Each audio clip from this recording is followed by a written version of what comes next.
warahmatullahi wabarakatuh. Perkenalkan, saya Mutiara Manalu. Saya dari kelompok 3 dan ini nama-nama rekan-rekan saya.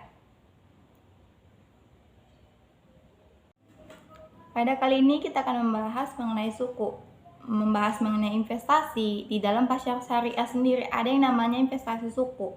Pada video ini kita akan membahas investasi suku itu seperti apa, bagaimana prosesnya, apa jenis-jenisnya, apa kelebihannya. Maka akan dikupas tuntas pada video ini.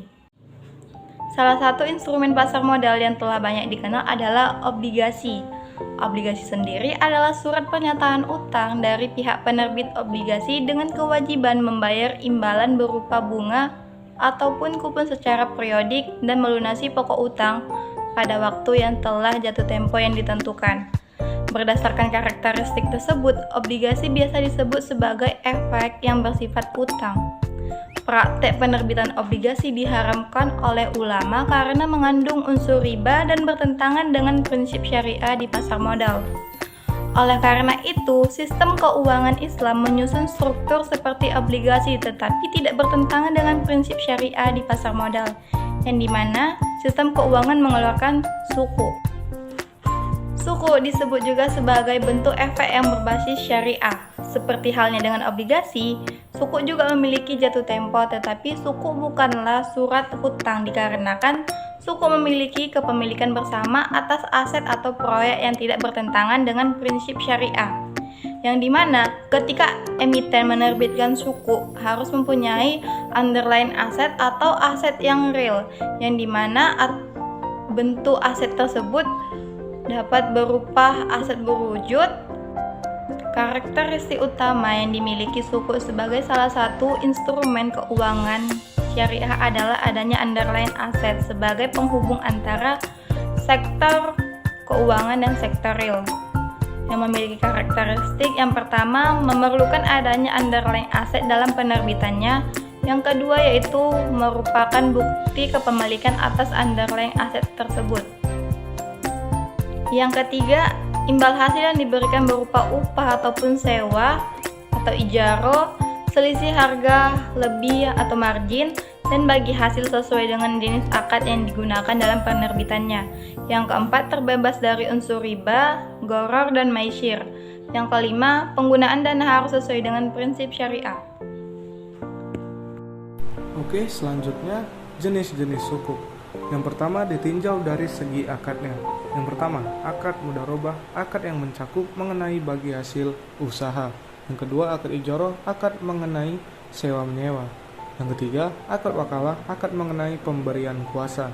Yang keempat, ada akad fakalah atau kafalah, yaitu akad yang mengenai penjaminan syariah. Yang kelima, akad istisna atau akad yang mengenai pembelian melalui pesanan. Yang keenam, ada akad musyarakah, akad yang mengenai kerjasama usaha. Yang kedua, ditinjau dari segi pihak penerbit. Yang pertama, ada sukuk korporasi. Sukuk korporasi merupakan jenis obligasi syariah yang diterbitkan oleh suatu perusahaan yang memenuhi prinsip syariah. Yang kedua, ada surat berharga syariah negara atau SBSN. Surat berharga syariah negara selanjutnya disingkat SBSN atau dapat disebut sukuk negara, adalah surat berharga negara yang diterbitkan berdasarkan prinsip syariah sebagai bukti atas bagian penyertaan terhadap aset SBSN baik dalam mata uang rupiah maupun valuta asing. Contohnya ada sukuk retail dan sukuk tabungan. Selanjutnya saya akan menjelaskan tentang skema suku. 1. Investor menyetorkan sejumlah dana kepada perusahaan. Yang kedua, perusahaan menerbitkan suku dengan underlying aset tertentu dan menyerahkan kepemilikan underlying aset suku kepada investor yang diwakili oleh wali amanat. 3. Perusahaan mengelola dana hasil penerbitan suku dan memberikan imbalan hasil kepada investor sesuai kesepakatan. Yang keempat, pada akhir periode suku, perusahaan mengembalikan nilai pokok suku kepada investor. Adapun contohnya, pemilik usaha dapat menawarkan aset atau kegiatan usaha kepada investor. Selanjutnya, para investor menyerahkan dana suku untuk kepemilikan bersama aset atau usaha tersebut. Dana yang diberikan akan digunakan untuk modal menjalankan usaha, kemudian para investor mendapatkan bagi hasil atau fee dari keuntungan usaha. Baik, materi yang selanjutnya akan saya sampaikan yaitu tentang Risiko dalam suku. Yang pertama ada risiko aset. Kepemilikan aset, risiko terkait dengan performa aset tersebut dapat mempengaruhi imbal hasil. Tapi dari sisi risiko lebih aman dari obligasi karena yang dimana kita masih memegang suku tersebut sampai jatuh tempo, maka pemerintah memberikan garansi. Selagi sukunya kita pegang sampai jatuh tempo, kita mendapatkan imbal hasil dari pemerintah. Tetapi ketika menjualnya sebelum jatuh tempo, kita akan mendapatkan risk market, yang dimana ketika harganya naik, maka kita akan mendapatkan untung. Tetapi ketika harganya turun, kita akan mendapatkan kerugian dari harga pokok sebelumnya. Resiko yang kedua yaitu resiko gagal bayar atau default risk, yaitu resiko apabila investor tidak dapat memperoleh pembayaran dana yang dijanjikan oleh penerbit pada saat produk investasi jatuh tempo, baik imbalan ataupun kupon dan nilai nominal suku tabungan. Mitigasi dari risiko ini yaitu sebagai instrumen pasar modal, suku tabungan termasuk instrumen yang bebas risiko atau risk free instrumen. Karena pembayaran imbalan atau kupon dan nilai nominal suku tabungan dijamin oleh pemerintah berdasarkan Undang-Undang SBSN dan Undang-Undang APBN. Risiko yang ketiga ada risiko likuiditas atau liquidity risk, yaitu kesulitan dalam menjual suku tabungan sebelum jatuh tempo apabila investor memerlukan dana tunai.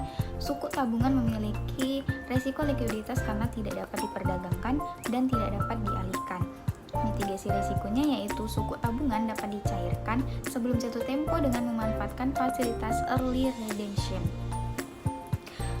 Risiko yang terakhir yaitu risiko pasar atau market risk, yaitu risiko pada instrumen suku antara lain berupa risiko terjadinya perubahan tingkat imbal hasil di pasar atau reference rate yang berpotensi merugikan investor.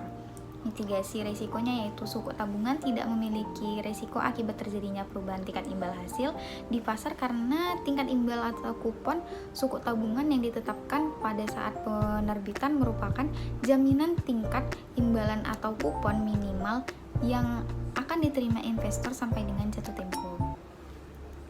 Baik, sekian video yang dapat kami sampaikan. Jika ada kurangnya kami mohon maaf karena setiap manusia tidak luput dari kesalahan. Semoga video ini dapat membantu kita memahami mengenai investasi atau yang lebih spesifiknya tentang suku. Semoga atas video yang kami buat ini bisa membuat kita sebagai mahasiswa harus berinvestasi karena itu sangat penting untuk masa depan kita. Nah, sekian dan terima kasih. Assalamualaikum warahmatullahi wabarakatuh.